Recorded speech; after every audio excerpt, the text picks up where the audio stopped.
Okay, good day everyone. In this video we shall continue to enhance our memory module, where we shall address and resolve two key problems present in the current memory module. If one recalls, in the previous video we enhanced the memory range of our initial memory from 16 addressable memory locations to over 65,000. Now observe that in this memory module, each memory line is connected to an address decoder, which in turn is connected to the address bus. Also observe that in this address decoder that we now have AND gates having up to 3 input lines. Thus, via this technique we have reduced the number of AND gates needed for the address decoding. For example, when we compare this design with our previous address decoder, which utilized AND gates with only 2 input lines, one clearly sees a reduction of the needed circuit elements. And do note that in practice as well, we can construct AND gates with up to 3 input lines. And now when we take a look at this circuit, we can identify the first major issue of this address decoder. Do note that in practice, these circuits are constructed inside integrated circuits. And one key requisite of integrated circuits is the necessity to compactly assemble as many circuit elements as possible into a given surface area. But in this address decoder design, observe that each memory line is connected to all of the 16 lines of the address bus, which naturally would take significant space. Now this situation will be even worse with a 32-bit address bus. Thus observe that between each memory line, there is a significant amount of unused surface area. Thus naturally this will bring up problems when one tries to pack circuit elements as densely as possible inside the such of an integrated circuit. And the second problem with our current memory unit crops up or is associated with the process of production of integrated circuits. Observe that in our current memory unit we have one large circuit block, but in practice, when we attempt to fabricate large circuit elements via techniques of large-scale integrations, there arises one key problem. Now, the process of constructing these integrated circuits involves the miniaturization of circuits and then eventually fabricating them on the such of silicon wafers. And for such techniques, the likes of lithography, or more specifically the such of photolithography or extreme ultraviolet lithography or electron beam lithography techniques are used. Via these techniques, the circuit patterns are transferred into the silicon wafer, and then using techniques the such of chemical or plasma etching, chemical vapor deposition, iron implantation, chemical mechanical planarization, layer upon layer of the circuit elements are constructed on the silicon wafer. We shall discuss the fabrication process of integrated circuits in a future video, but what we are trying to emphasize here is that the fabrication of these miniature circuits is a very complex and time-consuming operation. The fabrication of most integrated circuits would take up to a few days to few weeks to up to a few months for more complex circuits. And thus, during this complex production process, naturally many faults and defects could get introduced into certain circuit elements. And now observe that the larger the circuit element is, the more likely there could be some faults or defects in it. Now in the configuration presented here, observe that almost 50% of the circuit elements would be found to be defective. Now on the other hand, if we reduce the overall surface area occupied by a circuit block, the number of faulty components as well goes down. Now in the configuration presented here, observe that only about 10% of the circuit elements would be found to be faulty. Thus, more and more modern integrated circuit manufacturing processes utilizes the approach of manufacturing complex circuits via dividing such circuits into several smaller subsections and then fabricating each of those subunits separately. And then finally, those subunits will be assembled to get the complete or full circuit. This technique is generally known as the chiplet design approach. Thus, for our memory module as well, we shall take a similar approach where we shall assemble multiple smaller memory chips to obtain the final memory module of the required memory capacity. So now that we have identified a few issues with our memory module implementation, let us address and resolve them.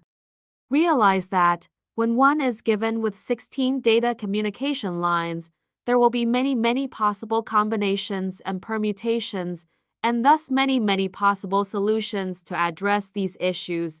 And in this video, we shall look into one such combination. In a later video, when we discuss circuit optimizations, we shall look at yet another solution, which utilizes an array or matrix approach and compare it with the solution we present here. Thus, what we shall do is to partition the address bus into 4 sections. Thus, the first 4 lines will be used to address the 16 memory lines, then the next 7 lines will be utilized to identify each memory block or memory sector.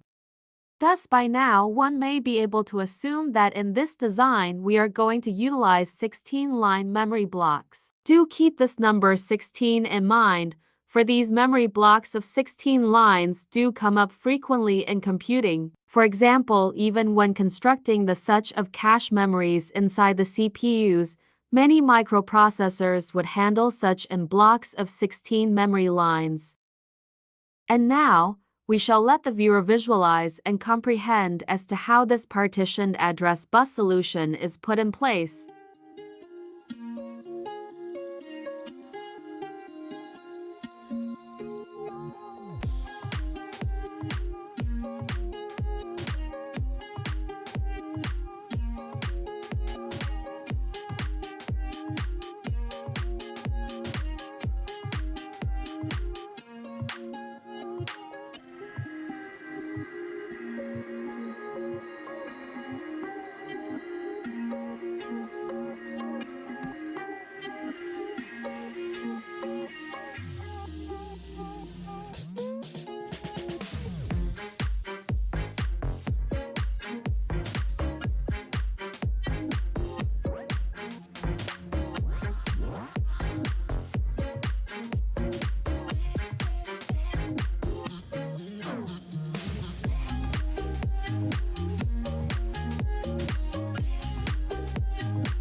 Now it will be clear as to why we shall be replacing the single memory block with a multiple module block. Also note that the address bus, the control bus and the data bus, taken together, is usually referred to as the system bus in computer systems. And now, before bringing this presentation to a conclusion, reflect on the following, so to test your understanding of what was covered so far. Question 1. What will be the memory module number, chip number, block or sector number of the following memory addresses? In other words, where in our memory modules will the following memory addresses be located?